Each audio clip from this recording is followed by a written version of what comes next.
The coffee cup hit our Texas kitchen tile like a gunshot, brown spreading across white, a stain I knew I'd never scrub out. My wife froze. I didn't. I set my book down, counted to 3, and said the one sentence I'd been practicing for months. I'm not the one leaving. You are. Her face went blank, like I'd spoken in code. Maybe I had.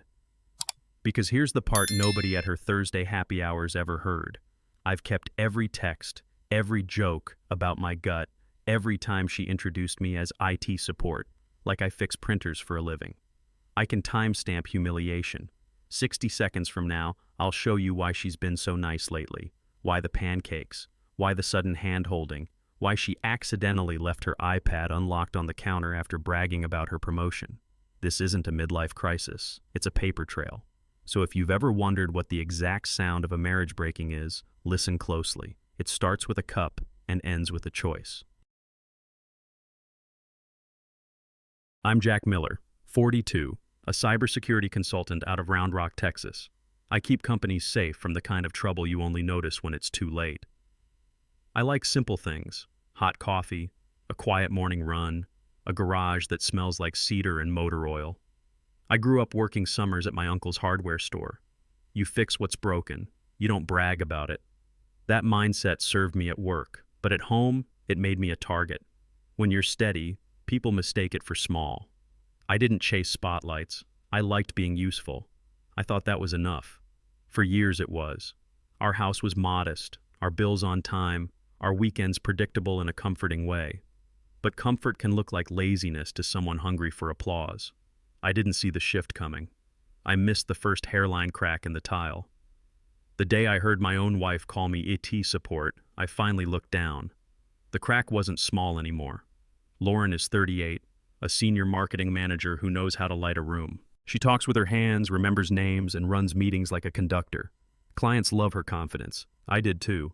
In our early years, I admired how she set goals and hit them. She liked how calm I was under pressure, how I kept our network steady and our fridge full. Somewhere after her last promotion, our strength stopped being a match and started being a scorecard. She started measuring life by headlines, promotions, bonuses, dinners where the plates arrive under silver lids. I still measured by quiet things: tires rotated, smoke detectors working, retirement contributions auto-increased. To her, that looked like coasting. To me, it looked like being a grown man. Marketing loves a story, and Lauren's story needed a stronger lead. Unfortunately, I became the supporting character.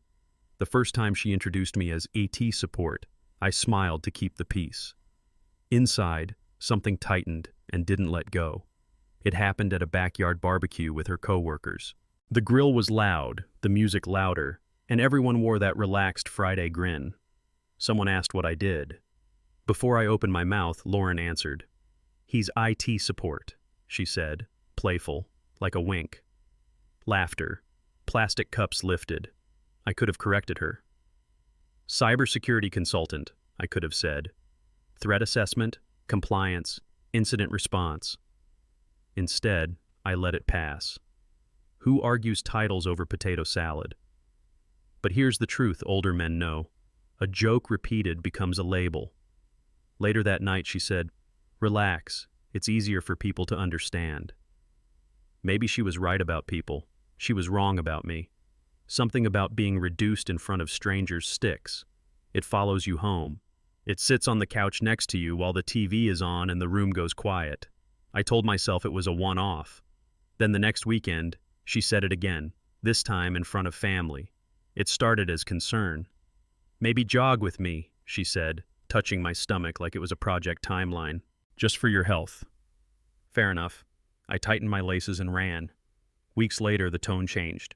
At dinner with friends, she patted my gut and laughed. "Someone's enjoying my cooking."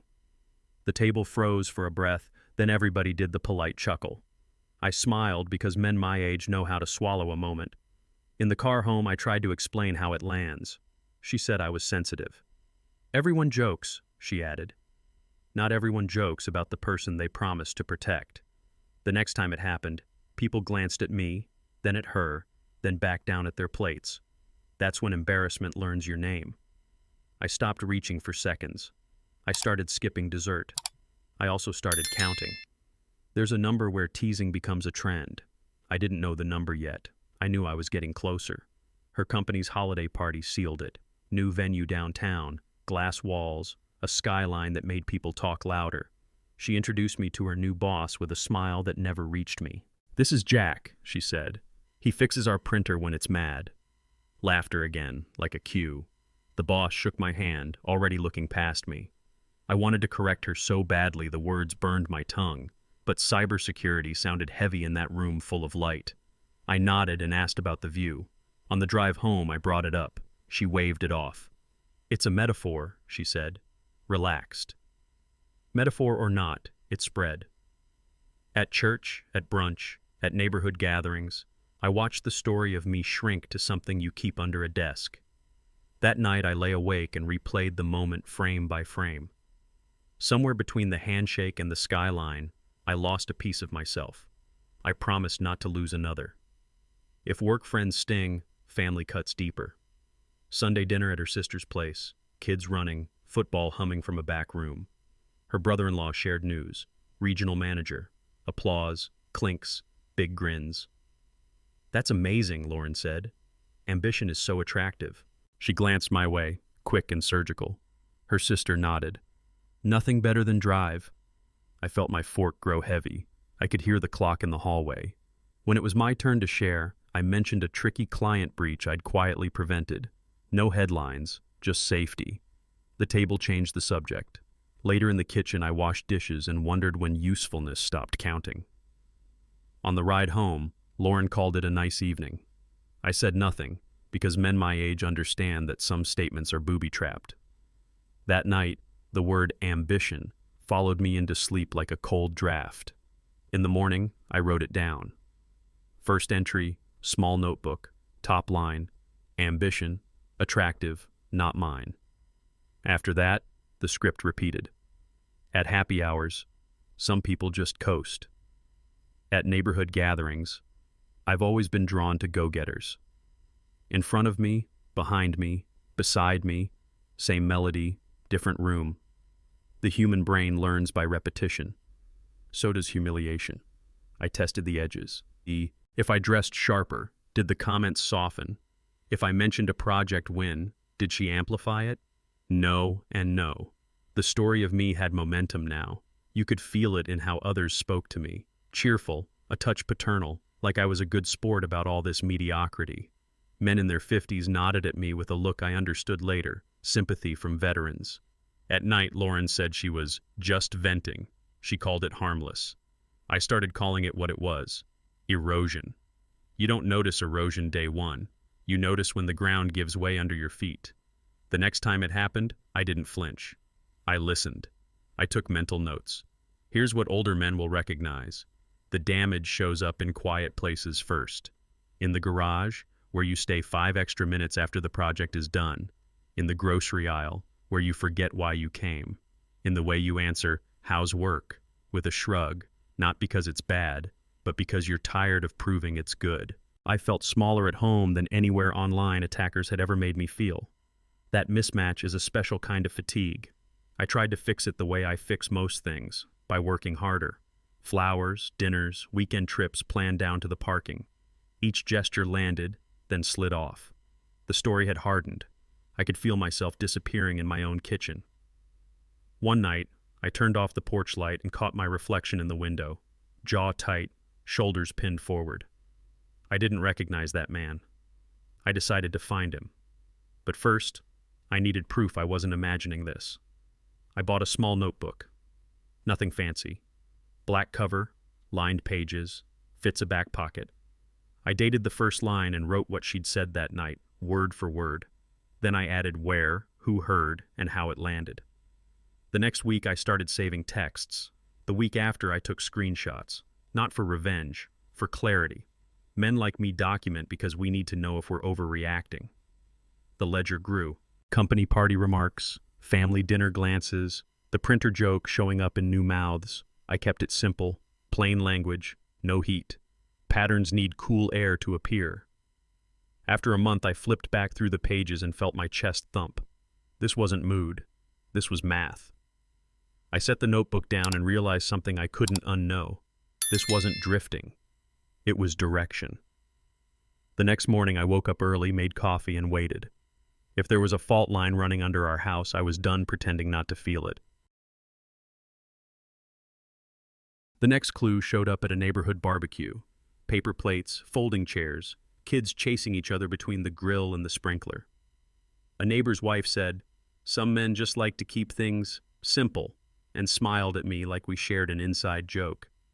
I smiled back because that's what you do when the potato salad is good and you don't want trouble. Lauren chimed in, "He's low maintenance. He doesn't need much."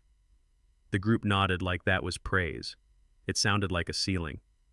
I refilled the ice chest, listened to talk about bonuses, lake houses, and summer travel. When someone asked where we were going, Lauren said, "We haven't planned anything big. You know, Jack." The sentence landed like a stamp. I carried a trash bag to the curb and stood in the shade a minute longer than I needed to. That's when I realized small cuts bleed the longest. I went back through the gate, already counting. A weekend later, Lauren's college friends visited. Brunch stretched into afternoon, the kind where mimosas refill themselves and stories get taller. They traded updates, product launches, new titles, speaking gigs. When it was my turn, Lauren said, "Jack's in IT, he keeps things running." Everyone nodded politely, the way you nod for weather. I mentioned a client who slept better thanks to our security plan. The conversation slid past like I hadn't spoken. I remembered being their age, 30, hungry, convinced the only direction was up. It's not that I stopped climbing. I just stopped needing the photo from the summit. On the drive home, I stared at the line of taillights on I-35 and felt something heavy inside me click. This wasn't random. It was rhythm. And once a rhythm sets, you either dance to it or you change the song. I put my phone face down on the console and chose the second option. Quietly, I began listening for proof. You know how you learn a new word and suddenly hear it everywhere? It was like that with disrespect. At the grocery store, Lauren joked to the cashier about how long I take to make decisions. At church, she told a friend, "Jack's not big on goals," like she was reporting the weather. Each comment alone was nothing. Together they formed a trail. Men my age know trails. Once you see one, you can't unsee it. I started checking the time when it happened, noting who was nearby, watching faces. People are honest for a split second, right after a joke lands. They look at you to see if it hurt. They looked at me a lot. One evening, carrying groceries into the kitchen, I realized I was bracing for the next line before it arrived. That's not marriage. That's stage fright. I set the milk down and took a long breath. I wasn't imagining it. The pattern was imagining me. When I brought it up, she laughed. "You're taking it too seriously. We're just joking." The word "just" did a lot of work. I asked how many just jokes it takes to change how people see a person. She rolled her eyes and said I needed to lighten up. I tried. For a week, I told myself to toughen my skin. But jokes have edges older men recognize. They cut in the same place every time. At dinner with friends, she poked my side and said, "See, he can take it." The table glanced at me the way people watch a tightrope walker. I smiled and swallowed. The room relaxed. On the drive home, I counted the beats between the joke and my smile. It was 3 seconds to hide. That night, I lay in the dark and replayed the moment frame by frame. The punchline wasn't supposed to be me. I reached for my nightstand and decided I needed ink. I bought a ruled notebook at the drugstore. $5, black cover, unremarkable. On the first page, I wrote the date, the place, the line, and who heard it. I kept it plain. No angry adjectives, just details. Then I started saving texts, not to trap her, but to check myself. I took screenshots when a joke became a theme. Men who work with risk know this. Memory is a poor witness. Paper is better. After a week, the notebook felt heavier than it should. I tucked it under the driver's manual in the glove box. I wasn't hiding it. I was protecting it. From heat, from doubt, from my own urge to minimize. The next time a comment landed, I excused myself to the bathroom and typed 3 lines into my phone. When I walked back, the conversation had moved on. Mine hadn't. The page doesn't argue or roll its eyes. It just waits. That patience gave me mine. And then came the silence. Silence is where the truth shows up. I noticed it in ordinary places, brushing my teeth, standing by the dryer, waiting for the microwave to count down. The house got bigger at night like a hotel after checkout. I could hear the fridge hum and the clock tick and something inside me asking a question I didn't like. Does she still love me, or just the version of me that fits her story? Men in their 50s will know this flavor of quiet. It's not peace, it's distance.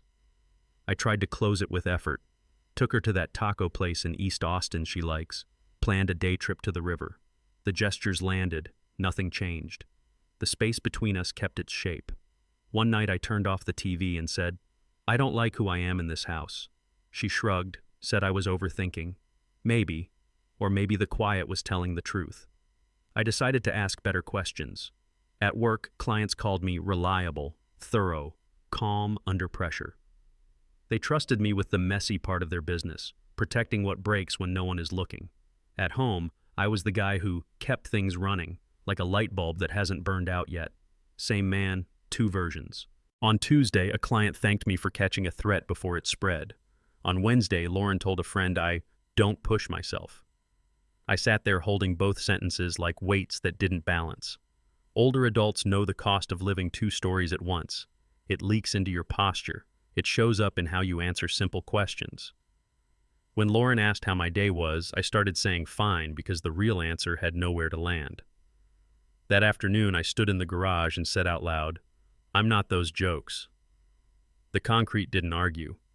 The truth stood there with me. I wrote that down too. And I kept going. I tried not to, but the question arrived anyway.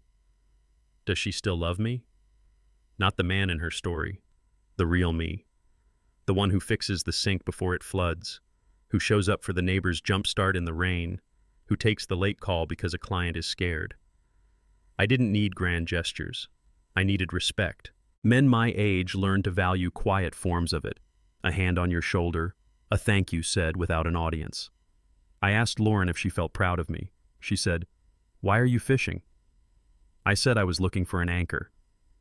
The room went still. She changed the subject to a campaign at work. I listened, then washed the dishes and stared at the window above the sink. The glass held our reflections side by side, strangers in the same frame. I dried my hands and wrote one line in the notebook. If love is here, it's hiding.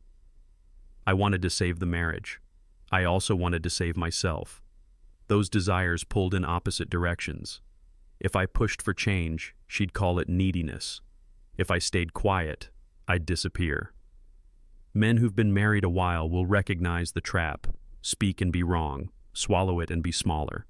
I tried a middle path, short, clear statements. That hurt. Please stop. I don't like being the punchline. Sometimes she apologized. Mostly she defended the bit. People know I'm kidding. I started watching the impact, not the intent. People flinched. I saw it now. One night after she teased me at a neighbor's, I walked the block to cool off. Porch lights, a dog barking 2 streets over, the smell of fresh-cut grass. I felt the choice arrive, simple and heavy, keep explaining pain or protect what's left of me. I turned for home with the answer. The next step wasn't talking, it was proving. I sat at the kitchen table with my notebook, phone, and a quiet house. I went page by page, matching dates to texts, texts to events, events to that tight feeling behind my ribs, patterns like straight lines, repeats like drum beats. I kept my language plain, because truth shouldn't need special effects. When I finished, I had a simple ledger: place, words, witnesses, impact. Older adults know the power of a clean ledger. You can argue feelings. You can't argue entries. I closed the cover and slid it back into the glove box. This wasn't about catching her. It was about catching myself before I explained away something that mattered. The next time a comment landed, I didn't defend, joke back, or change the subject. I noticed. I logged it. I let the moment sit in the room with us, heavy and honest. And as the pages filled, so did my certainty. I didn't need permission to see what I saw. I needed courage to act. It was a Tuesday, too early for the sun to mean anything. Lauren rushed out, heels clicking down the driveway. 10 minutes later, I saw it. Her iPad on the kitchen counter, screen face down beside a coffee ring. I picked it up to move it, nothing more. It woke to the home screen, no passcode. She'd always said, "I have nothing to hide." I wiped the ring with a paper towel and hesitated. Married people know this moment. Your stomach says look, your vows say don't. I told myself I'd only check the calendar, make sure she didn't need it for a meeting. My thumb opened mail instead. A draft box glowed like a hazard light. One subject line stared back at me. Consultation request, divorce proceedings. I didn't open it right away. I felt the room tilt. The fridge hummed. Outside, a delivery truck rattled past like normal life refusing to stop. I tapped the screen. The first sentence made my hands shake. The email was to Attorney Johnson, polite and efficient, like a meeting agenda. "I'm planning to initiate divorce in approximately 6 to 8 months," she wrote, "once certain financial matters are resolved." There it was, a timeline, clean and cold. Not maybe, not if, when. She asked about asset division, alimony, next steps. It read like she'd practiced the tone in a mirror. I scrolled to the date, 2 weeks ago. She hadn't sent it. She had certainly written it. Older adults know how planning sounds. It leaves fingerprints. This wasn't a fight in the kitchen. This was paperwork. I stood there with the iPad in my hands and tried to make it make sense.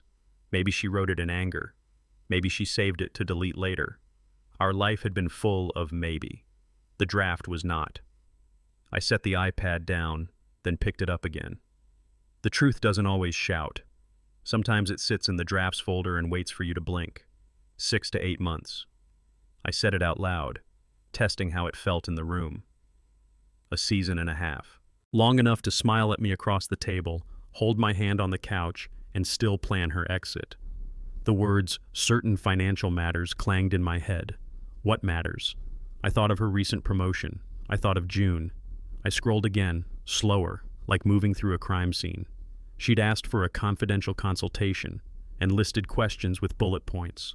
Clean, professional, detached. It wasn't the tone of someone lost. It was the tone of someone packed. My mouth went dry. I looked at our refrigerator door, family pictures, a calendar, a dentist reminder, normal life, taped down with magnets. The draft cut through all of it. I closed mail and set the iPad flat on the counter, screen dark. Then I turned it back on. If there was a clock on my marriage, I needed to know who set it. Messages next. I didn't go hunting. I followed the trail she'd already laid out. Recent texts with her sister popped to the top. "I'm finally in a position where I don't need to depend on anyone else," Lauren had typed. The reply came fast. "So you're really going through with it?" Lauren: "I think so. Maybe after I get my bonus in June." There it was, the timer with a name. Anyone over 30 knows how money and courage sometimes arrive together. I scrolled up, further back than I wanted to. Plans, budgets. Smart about timing. A throwaway line about the house like it was just a piece on a board. I felt something harden in my chest. The kind of hardness that keeps you steady when the floor moves. I put the iPad down and stared at the clock on the stove.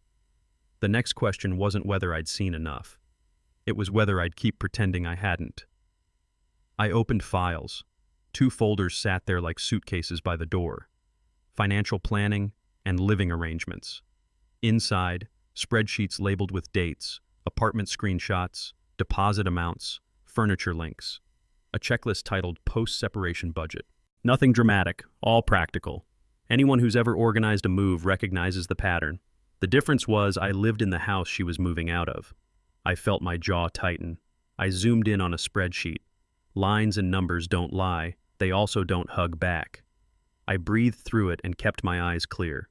Emotion fogs details. I clicked through each tab like a man checking smoke alarms. Deliberate, calm, thorough. By the time I closed the last window, a picture had formed. Not rumor, not just venting. A plan, with dates. I set the iPad down and my hands stayed open, like they were learning a new truth. I wasn't losing my mind. I was losing my marriage. The difference matters on paper. Scrolling backward, I found older messages that read like early drafts of the same story. "I've outgrown him. He's the same person he was 5 years ago. I need to think about my future. The timestamps went further back than I wanted to see. Years, not months. That was the shock I didn't expect. This wasn't a sudden storm. It was a long drought I hadn't measured. Older adults understand slow damage, rust, rot, erosion. The plan had lived in her head long before it lived in that draft. I leaned against the counter and let the years rearrange themselves. Birthdays, vacations, arguments that now had a new outline. It hurt, but the hurt was useful. It burned away my urge to excuse the facts. Good men can be slow to believe what's right in front of them. I wasn't going to be slow today. I locked the screen, set the iPad down, and felt the next part of me wake up. Pain is loud. I needed quiet. I poured water, sat at the table, and wrote 3 goals on a sticky note. Verify, document, decide. Not rage, not revenge, clarity. I reopened the iPad and confirmed what I'd seen. Dates, names, amounts. I photographed the key screens with my phone, not scrolling fast, not chasing everything, just what a lawyer would ask for if a lawyer ever needed to ask. Men who've been through audits know the drill. Details now, feelings later. I emailed the photos to a secure address I used for client artifacts, then deleted the sent mail from the iPad. I moved slowly, like a man walking on ice, every step deliberate. When I finished, I exhaled so hard my chest hurt. The kitchen looked the same. I did not. I folded the sticky note and put it in my wallet. The next decision would define me more than anything she'd written. I stood up and tested my voice. It didn't shake. I logged into my private cloud, an account Lauren didn't know I had, the same one I use for client Red Team artifacts. Simple folder name, clean structure. I uploaded the photos and labeled them with dates, then added a short text file, context, locations, who said what. Older adults know systems save you when your heart can't. I made a backup to an encrypted drive in the safe. 2 copies, no drama, just insurance. I wasn't out to trap her. I was out to stop lying to myself. When the progress bar hit 100%, I felt a calm I hadn't felt in months. Not joy, not relief, readiness. I signed out everywhere, wiped the browser history, and returned the iPad to the exact spot by the coffee ring. The counter looked unchanged, but the room wasn't the same. A door had opened I couldn't close. I checked the front window. The driveway was still empty. The house held its breath with me. That night, Lauren slept inches away, breathing steady, phone face down on the nightstand. I stared at the ceiling fan and replayed the day like footage. The draft, the bonus, the folders, the timeline. I could feel 2 men arguing in my chest, the husband who wants to fix things, and the man who refuses to be humiliated again. Older men will know this fight. It doesn't end with a speech. It ends with a choice. Around 2 a.m., she rolled toward me and draped an arm across my chest, the way she used to when we were both new and kinder. My body remembered the comfort. My mind remembered the plan. I stared into the dark and realized the truth had moved in with us. It wasn't leaving. I whispered one sentence I needed to hear. "You're not crazy, Jack." The fan kept turning. I closed my eyes and held still, ready for morning. By sunrise, my decision was simple, not easy. I wasn't going to wait 6 to 8 months to be dismissed from my own life. If a clock was ticking, I'd be the one to set the alarm. I made coffee, opened my notebook, and wrote a new line at the top. I will act, not react. Act. I listed 3 calls, an attorney of my own, a financial planner, and a real estate agent to assess the house. Men in their 50s know momentum is medicine. You move, or the story moves you. Lauren walked in, sleepy and soft, asked if I'd seen her iPad. "On the counter," I said, steady. She kissed my cheek and thanked me, then poured coffee like it was any other Tuesday. Maybe for her it was. For me, it was the day I stopped auditioning for the role of husband in her story. I wasn't waiting to be left. I was choosing my exit. I parked outside Thompson & Associates 5 minutes early, breathing like I do before a tough client briefing. The lobby smelled like paper and lemon cleaner. My attorney, gray hair, steady eyes, shook my hand and let me talk without interrupting. I walked her through the notebook, the screenshots, the draft email, the bonus timeline. She didn't flinch. When I finished, she said, "You're not late. You're prepared." Older adults know how much those words matter. She mapped the process on a legal pad: filing, service, temporary orders. No drama, just steps. Then she asked the question I didn't expect. What outcome protects your future, not your pride? I sat back. Pride wanted a public win. Future wanted a clean exit. We circled dates on a calendar. She gave me 3 immediate tasks.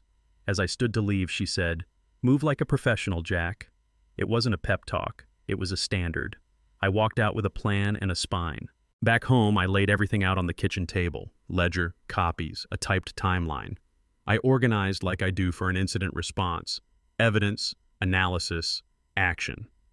My attorney called to clarify 2 details and then said, "This reads strong. Keep your language plain." I practiced 1 sentence out loud. I've documented a pattern and I'm taking legal steps. No edge, no insults. Older men know restraint is power. I scanned the mortgage documents, our insurance, the tax returns. I could hear Lauren in my head dismissing my little systems. The same systems were about to save me time, money, and sleep. When my printer spat out the last page, I slid it into a labeled binder. Proof, version 1.0. Naming things calms chaos. I set the binder in the safe and closed the door. The click felt like a mile marker. I wasn't wondering what to do anymore. I was doing it. Somewhere between the kitchen and the safe, fear stepped aside. Digging through the file cabinet, I found the mortgage packet from closing day. I flipped to the signature page and stared. One name, mine. Not a power move, just the way it had worked when we applied. Still, facts are bricks. You build with them. I texted my attorney a photo. She replied, "That simplifies some things." I remembered painting the living room myself, the ladder wobbling while Lauren picked colors. I remembered every Saturday I spent changing filters, sealing grout, mowing the yard in August heat. The house had always felt like ours. The loan said otherwise. Older adults know the difference between feelings and documents. I ran a quick calculation on remaining principal, current market value, rough equity. Numbers don't comfort, but they do steady. I closed the folder and leaned back in the chair. For the first time in months, I wasn't bracing. I was balancing. The ground felt level. I wrote 1 line in the notebook. Foundation, sound. I opened a spreadsheet and did the boring things that keep men like me afloat. 401k balances, HSA, brokerage, emergency fund, consulting income after taxes. I pulled statements, highlighted contributions, noted vesting schedules. Then I ran 3 versions of a post-divorce budget: conservative, likely, and lean. I added home equity scenarios and legal fee buffers. It looked like a flight plan: altitudes, fuel, contingencies. In the past, I would have shared this with Lauren, asked her opinion, looked for that nod that says we're a team. Today I shared it with my attorney and my future. Older adults know real confidence is math with daylight on it. When I finished, I printed the summary and slid it into the binder. I poured coffee and took a breath that reached the bottom of my lungs. Fear didn't leave, but it took a seat in the back. I checked boxes on my to-do list until the pen dug a groove. By dinner, the numbers held. So did I. My attorney and I met again over video. We refined the timeline: file first, control service, keep communication through counsel. No grand gestures, she said. Predictable beats, theatrical. I wrote it twice. She suggested a real estate consult for valuation and a separate financial advisor to pressure test my plan. I booked both. Then she surprised me. Consider a settlement offer that's fair on paper, even if your pride wants more. I sat with that. Men my age know the cost of winning the wrong way. I drafted terms that protected retirement, divided furniture without pettiness, and set clear dates for move-out. It felt less like a battle plan and more like a rescue mission, for myself. Before we hung up, she added, "Stay consistent at home. Don't tip your hand." I nodded, already hearing Lauren's key in the front door. Strategy isn't loud. It's quiet, stacked pages in a binder. I closed the laptop, heard the door open, and put on my calm. At home, I moved like a man who'd found his center, not cold, not sweet, neutral. When Lauren told me about her day, I listened without supplying commentary, fixes, or applause. Older men know neutrality is not weakness, it's control. I cooked, cleaned my dishes, answered emails, went for a walk at dusk. When she teased, I didn't defend. When she probed, you seemed distant. I said, I'm focused. It was true. I was focused on the next right step. The house felt different, as if the rooms were watching. I kept my phone face down and my notebook in the glove box. After years of reacting, the stillness felt like a new muscle. She noticed. She lingered in doorways longer, studying me like a puzzle she'd solved once and couldn't solve now. I slept through the night for the first time in weeks. In the morning, I made coffee and didn't spill a drop. Small victory, big meaning. My quiet didn't ask permission. By midweek, Lauren's tone shifted. She offered pancakes on a Tuesday, asked about my clients by name, laughed a little too brightly at nothing. We should plan a weekend, she said. Just us. I nodded, non-committal. The old me would have filled the silence with ideas and dates. The new me let silence do its job. People show you their intent when you stop feeding the moment. At dinner, she touched my hand and said, You've been different. I said, I'm paying attention. It landed. She pulled back like the fork had shocked her. Older adults know when someone's radar pings. They start circling. Later that night, she stood in the doorway of my office, soft voice, softer look. I closed the laptop and told her I had an early call. It wasn't cruelty, it was boundary. When the door clicked behind her, I exhaled and realized the balance had shifted. Not all the way. Enough to stand tall without leaning. The next test came at a friend's birthday. The table was loud, the stories louder. Lauren tried the old routine, light jab about how I like my comfort zone. The people who know us went quiet, waiting for my defense. I smiled and said, comfort's earned. Then I let the silence breathe. No eye roll, no counterpunch, just a pause that made the point. The conversation moved on, not in her favor. Older men understand this trick. Starve the fire. Without oxygen, it dies. On the drive home, she asked why I didn't play along. I'm not an act, I said, eyes on the road. The speed limit never looked so wise. She stared out the window, rattled, the script she'd counted on suddenly missing lines. That night I wrote one sentence in the notebook. I refused to dance. It felt like slipping a key under my own door. Sleep came easy. Respect follows restraint. It also scares people who relied on your reaction. Wordless things travel fast. Over the next week, friends did that quick double take when Lauren made a dig and I didn't bite. One neighbor in finance asked about my work. I gave him the short version: threats, protection, compliance, and he whistled low. That market's on fire, he said. Lauren smiled too tightly. The mismatch between her story and the room's reaction grew visible, like fog burning off a field. In small ways, people shifted toward me. Questions, eye contact, the kind of listening you feel. I didn't bask, I observed. Older adults know reputations change in inches, not miles. Meanwhile at home, Lauren worked harder at nice. Hand on my shoulder. You look good in that. Want to watch something? I thanked her and kept my schedule. No cruelty, no chase. The more consistent I was, the more inconsistent her face became. The story she'd scripted was losing its audience. The applause line came and no one clapped. One evening I stood at the sink, rinsing a plate when it hit me. The advantage had tilted. Not because I shouted louder or scored a flashy win, but because I stopped performing. I dried my hands and looked around our kitchen like a man waking in his own house. The binder in the safe, the calendar with circled dates, the budget that balanced, the mortgage with one name, mine. None of it felt like revenge. It felt like gravity returning. Lauren walked in and asked if I wanted dessert. I said, I'm good, and meant it. She lingered, waiting for the old version of me to fill the gap. He didn't show. Older men know this piece, when your choices match your facts. I turned off the light over the sink and the room went quiet in the right way. For the first time in a long time, I wasn't surviving the day. I was steering it. Tomorrow would be movement. At a friend's birthday downtown, Lauren tried the old routine. She laughed and told the table, I prefer my comfort zone. I took a sip of water and smiled. Comfort's what you earn after doing hard things no one sees, I said, steady. The room went quiet in that respectful way older adults know. when people recognize a line that isn't a punch but lands like one. Someone asked what hard things I meant. Threat work, stopping bad actors, I said. Simple. Lauren waited for the usual backpedal. It didn't come. I didn't look at her for approval, and that absence spoke louder than any speech.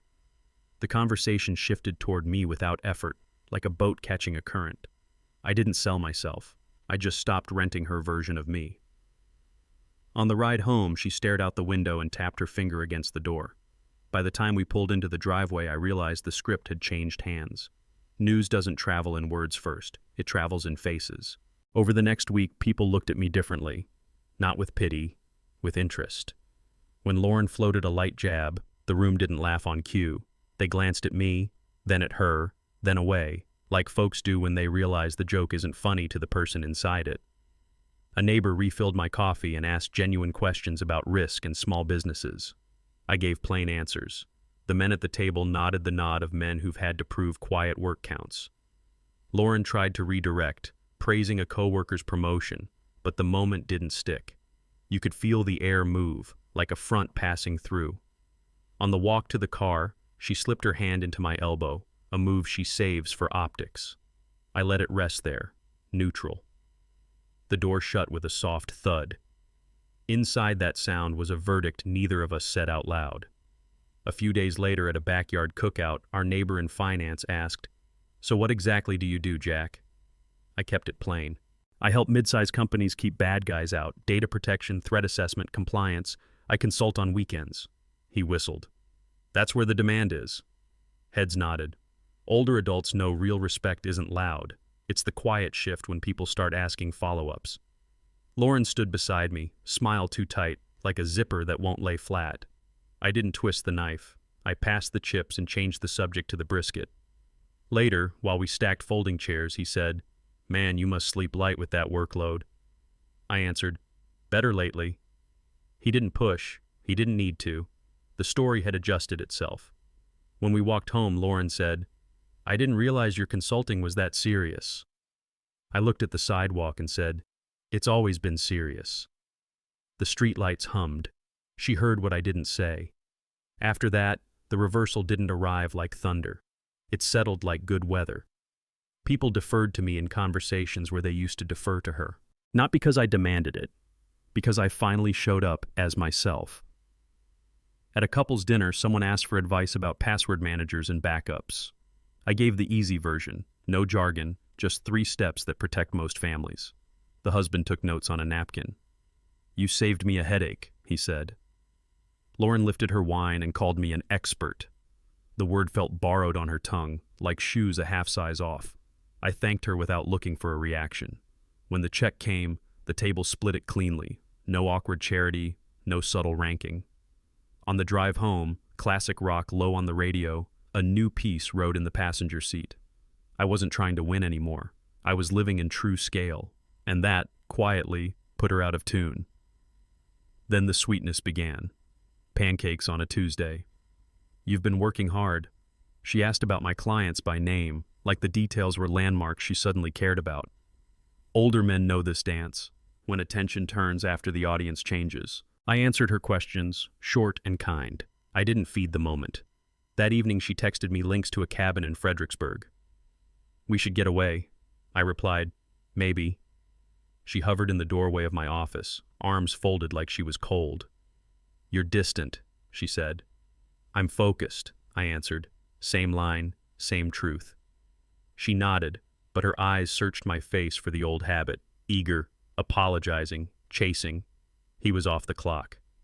When she left, I closed my laptop and listened to the house breathe. Stillness used to scare me. Now it sounded like a locked door I had the key to. Her sweetness wasn't landing. Respect was the currency, and she was short. She kept testing. "What about a quick trip? San Antonio, New Orleans? We could reset." Reset what? I thought. Out loud I said, "My calendar's tight. No edges, no lecture, just the truth." She pitched date nights. I chose simple. Burgers, a walk, places where performances feel silly. She dressed like the first year we met, bright, precise, eyes shining too hard. I complimented her like a gentleman. I didn't negotiate my boundaries. Older adults know romance can't patch a cracked foundation. It only decorates it. After dinner, she brought up counseling as if it were a spa. "We could try a few sessions," she said, voice light. "We could," I replied, "but talking without accountability is just a longer version of the same evening." The server set the check down. We split it without comment. On the drive home, she held my hand like a test balloon. I let it rest and then gently let go at the red light. Air left the car. What used to be drift turned into chase. She followed me room to room with questions she'd never asked. "How was the client call?" "Need help with the invoices?" Help? I'd have welcomed that 2 years ago. Now it felt like someone trying to move back into a house after listing it. She laughed at my jokes, the small ones I usually mumble to myself while fixing a hinge or sorting screws. "You're funny," she said. "I've always been funny," I answered softly. Older men know how bitterness poisons the well, so I kept mine capped. I didn't punish. I didn't reward. I kept my rhythm: morning run, work, calls, clean meal, a book before bed. Consistency is a mirror.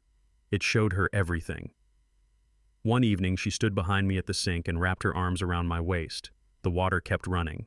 I shut it off, dried my hands, turned, and stepped back 1 pace. Her arms dropped. The space spoke for me. At her office happy hour, she tried a rebrand. "This is Jack, my cybersecurity expert," she told a coworker, beaming like she'd discovered me. The coworker asked good questions. I gave good answers. Lauren punctuated my sentences with nods, the way MCs wrap up a segment. I didn't need the help. The coworker thanked me for the clarity and asked if I'd speak to their small business group. I said sure. On the way to the car, Lauren said, "See, I hype you up." I looked at her gently. "You changed the label. The product didn't change." She opened her mouth, then closed it. Older adults know the cost of living under someone else's marketing. Truth doesn't need a billboard. It needs daylight. We rode home with the windows cracked and the radio low. I didn't feel triumphant. I felt accurate. And accuracy, I've learned, is the one thing you can build a future on, alone if you have to. When attention and praise didn't reset us, she pulled the oldest lever: intimacy. She reached for my hand on walks. She lingered in kitchens, shoulder against mine, voice warm. One night she stood in the doorway of my office in lingerie I hadn't seen in a year. "Come to bed," she said. "I miss you." I closed my laptop and met her eyes. "I have a deadline. The client's paying well for this one." The line landed exactly where it ought to. She'd spent months belittling that work. Now it was the boundary between us. She tried again. Soft apology, softer promise. I listened like a man at a crosswalk, aware, careful, not moving until the light changed. It didn't. Older adults know desire without respect is a bridge to nowhere. She finally stepped back, and the room cooled. When the door clicked shut, I felt sad for both of us. Some lessons arrive late. This one arrived right on time. The next morning, she made eggs and called me babe, a word that used to feel like sunlight. It landed like a receipt. I thanked her, rinsed my plate, and told her I had back-to-back calls. She followed me to the doorway. "Are we okay?" she asked, voice small. I thought about the ledger, the draft, the folders named like suitcases. I thought about the men who taught me that boundaries aren't walls. They're doors you learn to lock. "We're honest," I said. "That's what we are." Her eyes searched my face for a lifeline. I didn't throw one, not out of cruelty, out of truth. Respect can't be retrofitted. It's either load-bearing or it isn't. She nodded like someone hearing a verdict and walked to the sink. The faucet hissed. Outside, a lawnmower started up on the next street. I picked up my keys, felt the weight of them in my palm, and told the room the only thing left to say: too late. I chose the kitchen because it's where the lies like to hide. Morning light, clean counter, 2 mugs. I opened my notebook and read her lines back to her the way a mechanic reads a checklist. Low ambition. Coasting. Outgrown. I named the rooms they were set in and the people who heard them. She tried to interrupt. I kept my voice even. Older men know even beats loud. I wasn't asking for a debate. I was acknowledging history. "These aren't accidents," I said, tapping the page. "This is a pattern." She covered her mouth and shook her head like the words were smoke. I didn't mean, you meant them then, I said, and they worked. She reached for my arm. I stepped back. The space was the point. The coffee steamed between us like a signal. I'm not here to win an argument, I said. I'm here to end a story. I closed the notebook. The page didn't change. Neither did I. Her eyes filled fast, the way they did when a presentation went sideways. Jack, please, she said, voice thin. I was frustrated. Older adults know the difference between remorse and regret. Remorse is about the wound. Regret is about the consequence. I handed her a tissue and kept standing. No lecture, no comfort I didn't believe. It wasn't all bad, she tried. We were happy. I nodded. We were, and then you made me small to make your story bigger. She cried harder, waiting for the reflex I'd practiced for years, soothing, explaining, fixing. I let the quiet do the math. The fridge hummed. A dog barked outside. What do you want me to do? She asked. Stop crying? I want you to stop pretending the tears fix the past, I said gently. They don't. She blinked like the room had tilted. For the first time, her tears didn't move me. They just marked the moment. A new truth stood up and wouldn't sit down. She tried again, smaller now. Tell me what I missed. I set the notebook on the counter and looked her in the eye. Your mistake, I said, was believing I didn't see. I let it hang there because the men who taught me how to be a man taught me this. A clean sentence carries its own weight. She searched my face for the old softness and found a closed door. I thought you didn't care, she said. You acted like you didn't. I nodded. That was training. I was building immunity to you. The words were ugly and true. Her shoulders dropped. She whispered, I went too far. I didn't nod. I didn't disagree. I just let the statement sit between us like a heavy bowl we both set down. So what now? She asked. I slid a plain folder across the counter. Now we use grown-up tools. She touched the edge and pulled her hand back like it was hot. She took a breath like a swimmer and said the word she thought would save us. Therapy. I nodded once. I'm not against help, I said. But talking without accountability is just a softer rerun. I opened the folder. Screenshots. The draft to Attorney Johnson, Ernie's. The texts about the bonus in June. The folders named like suitcases. Financial planning, living arrangements. I kept my voice level. This is your therapy, I said. It's accurate, it's complete, it's dated. Older adults know paper ends arguments. She stared and went pale in stages. You went through my iPad? You left it unlocked, I said, and you left me in the dark. She reached for a new defense, then saw the dates again and ran out of air. We can fix it, she whispered. We can go tomorrow. I closed the folder. Tomorrow is paperwork. Her shoulders shuddered. She finally understood something I'd felt for months. The conversation had been replaced by a record. I slid a second document across the counter, my filing plan, my attorney's name, the dates circled in clean ink. I start Monday, I said. You'll be served by Wednesday.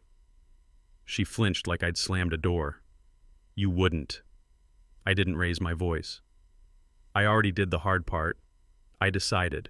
The room shrank to breathing in calendar squares. We can go to counseling, she said, softer than breath.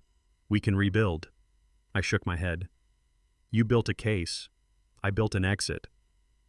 Older adults know this calm, the kind that comes after a long drive in the right direction.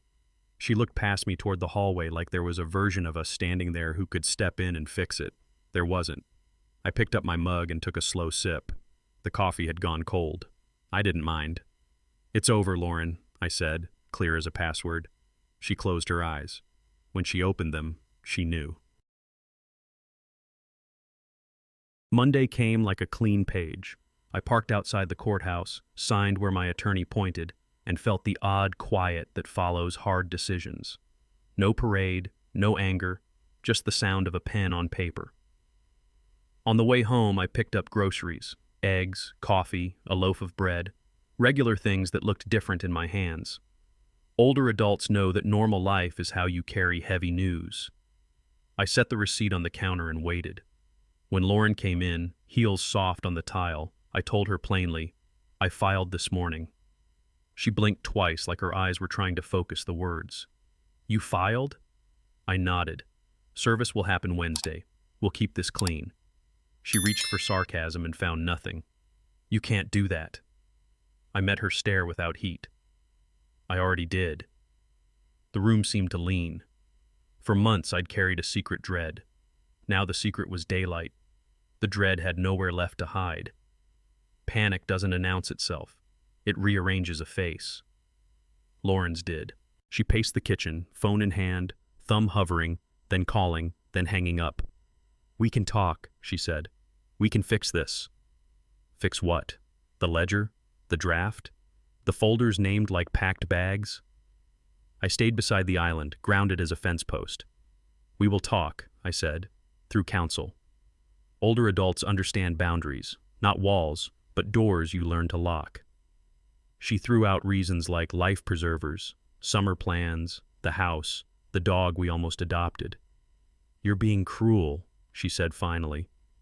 I shook my head. "I'm being clear."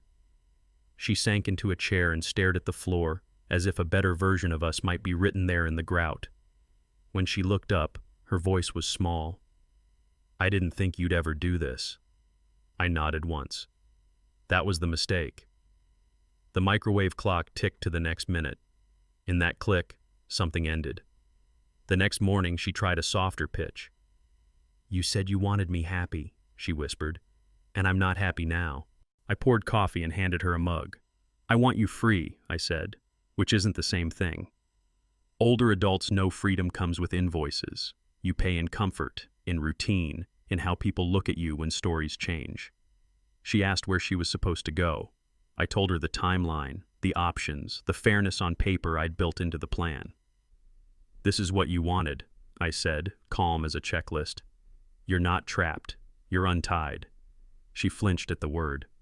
"I don't want this version." I nodded. "We don't get to swap endings." She stared at our fridge photos, the lake, the birthdays, the ridiculous hat I wore one Christmas. "Do you hate me?" she asked. "No," I said. "That would be easier." She swallowed and looked away. Freedom stepped into the room and did not apologize. News traveled fast and then oddly slow. The friends who applauded her ambition returned texts less quickly. Her sister, once a chorus, turned into a sigh. The coworker who laughed at the printer guy joke avoided eye contact at Whole Foods. Older adults recognize this shuffle, people making space from drama like it's contagious. Lauren tried to rally the narrative, but screens don't hug back. A month passed. She found a small place across town, nice view, thin walls, no porch light to forget. I moved with the efficiency of a man who's practiced loss. Utilities transferred, keys turned, counters wiped. One afternoon she stood in our old driveway, arms folded against a wind that wasn't there. "What am I supposed to tell people?" she asked. I kept my voice kind. "Tell them the truth." She waited for a different line. It didn't come. A truck rumbled by and the Texas sun caught the chrome just right. We both squinted. That was our last shared moment. I remember the cup breaking, but not as a failure, just the sound a lesson makes when it lands.